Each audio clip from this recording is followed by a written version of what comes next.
Kenapa luar biasa? Karena ini adalah wujud cinta kasih Allah pada bangsa Israel. Di dalam bacaan kitab Keluaran pasal 33 adalah konteks perjalanan bangsa Israel menuju tanah perjanjian, yaitu tanah Kanaan. Dan semua tanah dosa tidak boleh masuk di tanah perjanjian. Tetapi karena kasihnya kepada umat Israel, mereka diperbolehkan oleh Allah untuk masuk di tanah Kanaan. Dan saudara perhatikan kalau saudara baca di pasal 32, mereka akan masuk ke tanah Kanaan, tetapi mereka hanya dituntun bersama-sama dengan malaikat.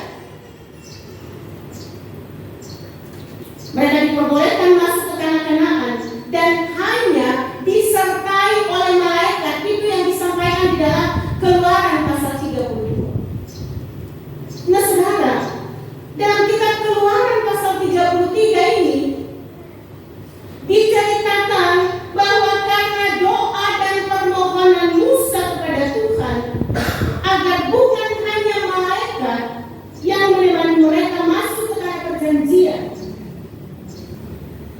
maka Allah mendengarkan doa itu dan menyertai Israel masuk ke tanah perjanjian. Saudara yang baik membawa bolpen atau buku catatan bisa mencatat supaya bisa pulang ke rumah dibandingkan pembacaan firman hari ini. Kitab Keluaran pasal 33 ayat yang ke-12 hingga ayat yang ke-23 dan kitab pertama Tesalonika pasal 1 ayat 1 sampai ayat yang ke-10 dan Matius 22 pada ayat yang ke-15 hingga ayat yang ke-20. Saudara, apa yang dikatakan di dalam pertama Tesalonika pasal 1 ayat 1 sampai 10? Ini mau dibandingkan bagaimana karya Allah yang diberikan kepada Musa dan karya Allah melalui Rasul Paulus dan di dalam Yesus menjadi contoh dan teladan dalam menjalani kehidupan di dalam dunia. Saudara, dalam surat pertama Tesalonika pasal 1 ayat 1 sampai 10, Rasul Paulus menyampaikan kepada jemaat di Tesalonika di mana surat ini dimulai dalam berasal dari mana dan juga ucapan syukur. Kenapa? Karena Rasul Paulus bahagia menyaksikan buah-buah pelayanannya kepada jemaat yang ada di Tesalonika. Dari surat ini saudara kelihatan bagaimana buah-buah dari karya Rasul Paulus dalam pemberitaannya. Buah itu antara lain iman yang dimiliki oleh jemaat Tesalonika tersebar di sekitar tempat itu. Di sekitar tempat itu yaitu di Makedonia, di Akhaya. Saudara baca pada ayatnya yang ke-7. Sekaligus saudara, iman mereka bisa menjadi teladan bagi orang-orang percaya pada saat itu. Kasih dan kasih mereka bertumbuh dengan subur. Demikian juga mereka hidup dalam pengharapan di dalam Yesus Kristus. Iman, pengharapan, dan kasih. Mereka menerima anugerah Allah dengan iman, pengharapan, dan kasih. Maka saudara, buah pelayanan dari Rasul Paulus sungguh nyata di tengah-tengah jemaat Tesalonika. Demikian juga saudara, bagaimana ketika saudara menyaksikan membaca dalam Injil Matius pasal 22 pada ayat yang ke-15 hingga ayat yang ke-22. Bacaan ini melihat bagaimana Tuhan Yesus berusaha untuk dijatuhkan di hadapan orang banyak. Bagaimana orang Farisi berusaha untuk menjebaknya dengan tameng memuji Tuhan bahwa Yesus adalah orang yang jujur, tidak takut pada siapapun karena tidak mencari muka. Mereka menjebaknya dengan harapan bahwa Yesus akan terjebak untuk mengatakan tidak.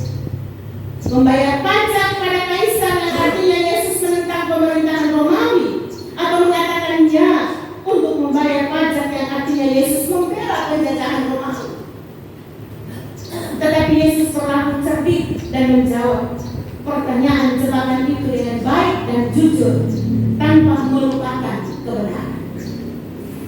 Saudara, Yesus mengatakan apa yang wajib diberikan buat kaisar, maka wajib diberikan kepada kaisar. Demikian juga kepada Allah, apa yang wajib diberikan kepada Allah harus diberikan kepada Allah. Saudara-saudara, hidup yang disertai oleh Allah sebagaimana bangsa Israel yang keluar dari tanah Mesir menuju tanah perjanjian, yaitu tanah Kanaan, membuatkan kebaikan dalam kehidupan.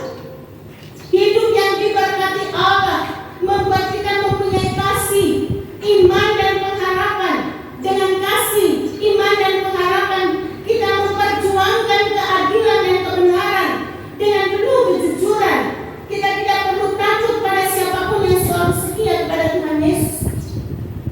Kesetiaan akan diperjuangkan seperti yang dilakukan oleh nenek moyang bangsa Israel, dan kesetiaan pada Tuhan menjadi teladan dalam kehidupan bersama. Saudara-saudara yang diberkati Tuhan, kesetiaan merupakan sesuatu yang sangat mahal di zaman sekarang ini. Setiap hari perjalanan kehidupan kita diperhadapkan dengan hal-hal yang berhubungan dengan kesetiaan, baik dalam hubungan dalam persahabatan, hubungan pacaran, hubungan suami istri dalam rumah tangga, hubungan bisnis, hubungan dalam pelayanan. Saudara-saudara, kita dituntut oleh Allah untuk senantiasa menjalaninya di dalam takut akan Tuhan. Saudara, ada sebuah cerita di mana ada seorang suami yang begitu mencintai istri. Mereka sudah dikaruniai anak 7 orang, dan suatu ketika istrinya mengalami penyakit tumor otak, dan kadang-kadang membuat istrinya tidak berpikir normal. Dan terkadang ketika dia tidak berpikir normal, istrinya mulai melakukan berbagai macam hal-hal yang aneh, perbuatan tingkah yang aneh, sehingga suaminya ini selalu menjaga istri agar tindakannya tidak membahayakan dirinya dan orang lain. Saudara-saudara, sampai akhir penyakit tumor otak yang diderita istrinya semakin parah dan tidak bisa berbuat apa-apa, keluar masuk rumah sakit. Semua aktivitas yang dibuat oleh suaminya, makan, minum, mandi, berpakaian, semua dilakukan oleh suami. Ini semua dilakukan kurang lebih 15 tahun. Saudara-saudara, banyak teman-teman, sahabat, saudaranya yang menganjurkan untuk menyerahkan istrinya ke rumah sakit, bahkan kepada panti yang bisa mengasuh, sehingga suaminya tidak kerepotan merawat. Tapi apa yang dia bilang kepada dia adalah istri saya, ibu dari ke-7 anak saya. Saya akan merawatnya dan tidak akan menyerahkannya pada rumah perawatan atau rumah sakit. Saya bisa merawatnya sendiri. Sebelum kematian, saya akan melakukan tugas dan tanggung jawab sebagai suami yang setia. Saudara, istrinya katakan kepada sahabatnya, kapan saja engkau dan teman-teman berbicara tentang kesetiaan dan pernikahan, katakan bahwa suami mencintaiku dulu, sampai sekarang sama, tidak ada beda. Saudara-saudara, jika saudara-saudara berdiri pada posisi suami ini, bapak-bapak yang ada pada saat ini, kita tidak minta ya untuk kita punya istri sakit parah. Tapi kalau kita pada posisi itu, bagaimana sebagai suami? Kalau tetap setia, 15 tahun loh. Jaga istri setiap saat aktivitasnya, kasih makan, kasih minum, kasih mandi, kasih pakaian. Syukur kalau suami-suami yang ada di sini setia melakukan dengan cinta kasih. Tapi jangan sampai sudah 15 tahun dan Isabella dengan papa itu menderita sekali di istriku, mulainya timbul ada wanita yang lain. Semoga itu tidak terjadi. Belajar dari kesetiaan suami ini dengan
dia tidak dapat berbuat apa-apa.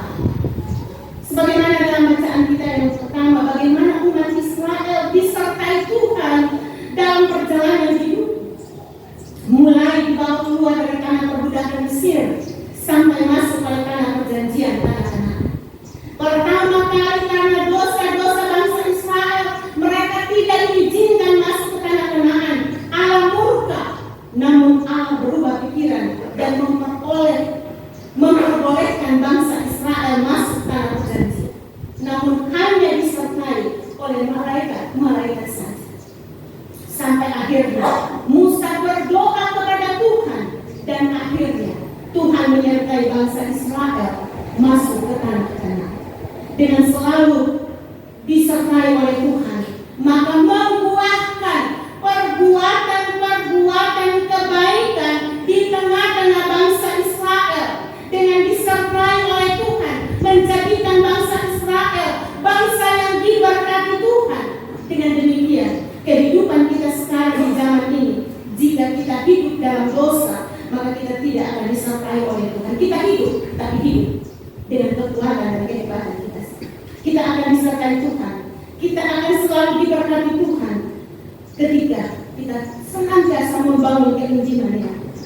Saudara, kehidupan bangsa Israel kala itu harus menjadi pelajaran dan teladan bagi saudara dan saya, bagi kita semua sebagai umat Tuhan saat ini, agar hidup disertai oleh Tuhan dan menghasilkan buah-buah kebaikan dalam kenyataan hidup. Saya tadi lihat bapak-bapak, wow, luar biasa ini. Ini bapak-bapak dari dapur 34 saja ya. 34 saja ya. Saya mau bilang 1-2 juga bisa juga berdiri banyak-banyak. Bukan cuma 3-4 orang, tapi ada 1-3-4 seperti tadi. Mudah-mudahan yang banyak-banyak yang jadi kebuktiannya juga penuh-penuh. Semua berdiri dan menyanyi. Juga nanti dalam kebaktian dia juga semua. Ini jadi masukan buat bapak-bapak yang ada saat ini, yang belum ambil bagian sekalipun tidak bernyanyi, karena yang mengambil suaranya Tuhan ini tidak, suaranya tidak terlalu bagus, tapi kehadirannya dalam persekutuan itu datangkan warna tersendiri dalam persekutuan, dan juga imannya semakin cerah. Nah, ibu bapak, saudara-saudara, bacaan selanjutnya, saudara, kalau kita tadi mencatat dalam Kisah Para Rasul bagaimana bahagia dan mengucap syukur Rasul Paulus. Kenapa? Karena dia menyaksikan buah-buah pelayanannya kepada jemaat yang senantiasa menghasilkan buah-buah pemberitaan hidup di dalam kasih. Jerilah mereka tidak sia-sia, tetapi mereka hidup di dalam kasih, saling mengasihi, menyayangi satu dengan yang lain. Dan di tengah-tengah berbagai macam situasi kehidupan yang ada, mereka senantiasa berharap, memiliki keyakinan iman, berpengharapan kepada Yesus. Mari Bapak saudara-saudara yang diberkati Tuhan, kesetiaan atas teladan leluhur bangsa Israel, kesetiaan kepada Yesus Kristus harus kita tetap miliki dalam kehidupan kita. Meski apapun yang terjadi di sekitaran hidup kita, namun bukan berarti kita tidak bisa hidup bersama dengan orang lain yang di tengah-tengah kepelbagaian, berbagai macam perbedaan yang kita miliki. Tapi perbedaan itu membuat kita senantiasa hidup setia, saling menghargai satu dengan yang lain. Hidup dalam kemajemukan adalah keniscayaan dalam hidup kita di Indonesia. Bukan berarti kita harus bisa hidup sama dengan yang mayoritas, namun kita harus hidup dalam kesetiaan. Kita menghargai perbedaan, mengasihi sesama kita. Saya sempat berbicara dengan salah seorang pemimpin di pengadilan, dan dia bilang begini, bos saya, dia sering masuk gereja. Dia bilang begini, kami sebagai panitera, kami sebagai hakim, kami dituntut. Ada berbagai macam situasi yang membuat kami tidak setia, tapi kami senantiasa memperkatakan dan kami senantiasa belajar untuk menjadi lilin yang kecil di tempat ini. Kami senantiasa memberikan pengaruh, garam kami tidak tawar, sekalipun mungkin kami sedikit, tapi kami memberikan pengaruh.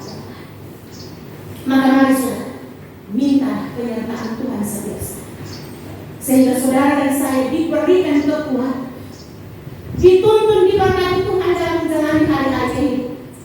Sesulit dan seberat apapun tantangan dan pergumulan hidup yang saudara dan saya kita hadapi, kita akan senantiasa dituntun diberkati oleh Tuhan Allah, seperti Tuhan memimpin bangsa Israel. Atas doa permintaan yang digumuli oleh Musa, Allah menuntun dan memberkati. Dan ketika Allah menuntun memberkati, ada pemulihan kehidupan yang diberkati senantiasa dinyatakan dalam hidup. Maka mari Bapak saudara-saudara yang diberkati Tuhan, dalam perjalanan kehidupan kita tidak bisa melewati berbagai macam tantangan dan godaan, tetapi yakinilah ketika Tuhan izinkan saudara dan saya menghadapi tantangan dan godaan di dalam dunia, saudara dan saya mampu melewatinya. Bahkan saudara dan saya berani berkata tidak, karena Tuhan terus menuntun memberkati hidup saudara dan saya, sehingga kita tetap menjadi terang. Sekalipun mungkin tidak sedikit, sekalipun terangnya sangat kecil, tetapi memberikan pengaruh yang baik bagi lingkungan di mana kita berada. Biarlah firman ini menjadi berkat bagi kita untuk menerangi dunia, untuk senantiasa kehadiran Tuhan menyertai langkah hidup saudara dan saya, sehingga Tuhan lah yang senantiasa dipanggil. Amin. Firman. Mari kita bersyukur. Terpujilah namamu ya Allah atas firman yang telah kami pelajari bersama. Biarkan senantiasa belajar seperti Musa untuk terus meminta kehadiran Allah dalam hidup. Karena tanpa kehadiran Allah hidup kami akan sia-sia. Tapi kehadiran Allah senantiasa dinyatakan dalam hidup kami, maka kami berbuah, kami menghasilkan buah-buah yang baik, menjadi contoh dan teladan dimanapun kami berada. Di dalam nama Yesus firman yang hidup, kami sambut firman-Nya saat ini. Amin.